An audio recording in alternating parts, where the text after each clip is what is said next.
Hello everyone, mga buhay. This is Gaysal Ortega. Welcome back to my YouTube channel. Kamusta po kayong lahat? Good morning, good afternoon, good evening. Anumang oras kayo nanonood sa akin ngayon. Maraming salamat po. Sa mga hindi pa po nakasubscribe, please subscribe my YouTube channel, Gaysal Ortega. At huwag ninyong kakalimutan, click the notification bell below para updated kayo when it comes na maglabas ako ng aking video. Sa mga returning viewers ko, sa mga bagong subscriber ko, salamat po sa suporta. Hello guys, diba? Ang lakas talaga ng ulan ngayon, pero carry lang, vlog pa rin kong vlog kasi sobrang lakas mula pa kaninang umaga, so push lang ng push ang talagang pag-vlog. Ang pag-uusapan natin ngayon ay ang panlalait na ginawa ni Miss Bolivia sa kanyang kapwa kandidata. Nakakaloka. Ano nga ba ang masasabi ko sa mga pinagsasabi niya? Nakakaloka tong si Miss Bolivia. Ay, ano na lang kayo, abangan niyo yan kung anong mga comment ko about sa kanya. Pero bago muna ang lahat guys, nagpapasalamat po talaga ako sa sumuporta sa akin sa worst talaga. Sa worst na content ko na worst, headshot challenge na headshot photos dito sa Miss Universe 2020 na nakakaloka na kinakain ko yung mga pinagsasabi ko kasi sa sobrang lakas ng ulan hindi ako makapag-isip ng tama. Charot lang. Pero eto na guys, nakakaloka yung yung pinagsasabi ni Miss Bolivia. Scroll down yung mga eksena at yung mga kalaban niya at saka nilait na talaga si Miss Argentina, si Miss Brazil. Diba? Hindi ba niya nakikita na magkakamukha lang naman sila? Magkakamukha silang tsaka? Charot lang. Hindi. Magkakahawigan lang naman sila. So, bakit niya nilait yung kapwa na Latinas, yung kapwa na kandidatas? Diyos Mariose talaga itong si Miss Bolivia. At saka, hindi ko naman ipapakita yung public apology niya. Hindi ko naman naiintindihan. Bahala na kayo umintindi. Wala naman translation. Nag-public apology ka pa, sinabi mo na nga yung mga eksena na nakakaloka. Ayaw ko daw sabihin dito kung anong pinagsasabi niya sa kapwa niya kandidata, pero naluloka lang talaga ako sa kanya. Hindi niya nakikita yung sarili niya, magkakamukha lang naman silang tatlo. Natatawa lang talaga ako kay Miss Bolivia. Alam na ninyo, di ba? Ligwak na sa competition. Si Miss Bolivia, asahan na niya na uuwi na siyang luhaan at wala na siyang ngiting tagumpay kahit anuman ang mangyari.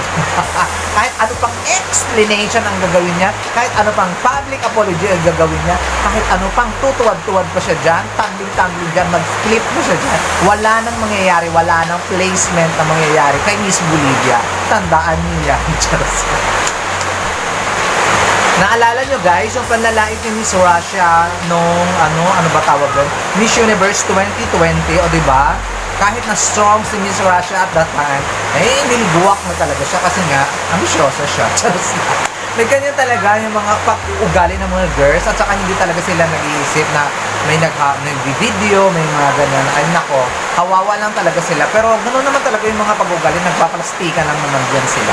Tapos itong maraming strong na candidate na nang dahil lang sa mga bully, nang dahil lang sa mga kung ano-ano, mga nagko-comment lang sa mga social issue, talagang ililigwak talaga yan ng Miss Universe organization. Kagaya ni Miss Romania, talagang ewan ko kung ano pinagagawa dati ni Miss Romania 2020 guys yung nagalit si Miss Canada, ayun. Tapos ayun, dalawa tuloy sila ni Miss Canada ang naligwak. Charos sila. Ganun kasi kung gumagawa ka ng issue, kaya kung ikaw yung Miss Universe candidate, huwag ka nang gumawa ng issue para bonggang-bonggang may chance ka pa sa semi-finalist o maka-placement man lang dito sa Miss Universe 2022. At dahil sa ginawa ni Bolivia, uuwing luhaan ang lola mo. At baka madamay pa si Miss Brazil at Argentina.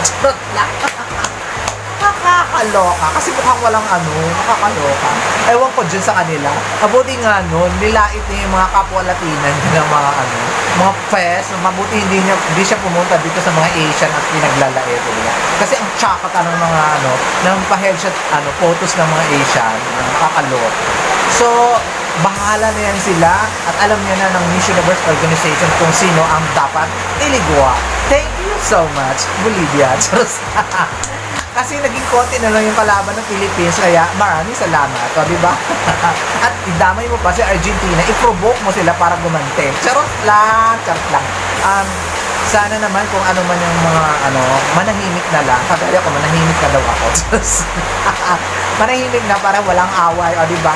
Eh, hindi naman ako contestant, so hindi ako manahimik. O, ganon.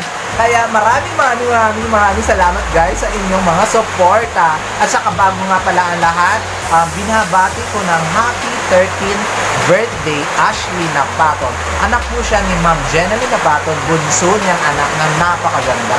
Thank you so much. At sana ay maraming birthday ka pa na darating at bonggang-bonggang gumanda ka pa at magiging beauty queen in the future at i-represent mo ang Pilipinas sa International Beauty Pageant. Happy birthday ulit, Ashley. Thank you so much. Ayan. There you go guys ha.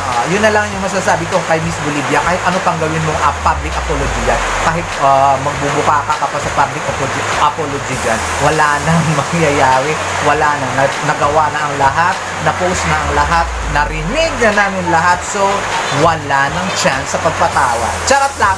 Okay, papatawarin ka pero wala ka ng chance sa placement. Yon, ganun yun guys. And this has been Jason Ortega again. Maraming salamat sa mga support. Paalam!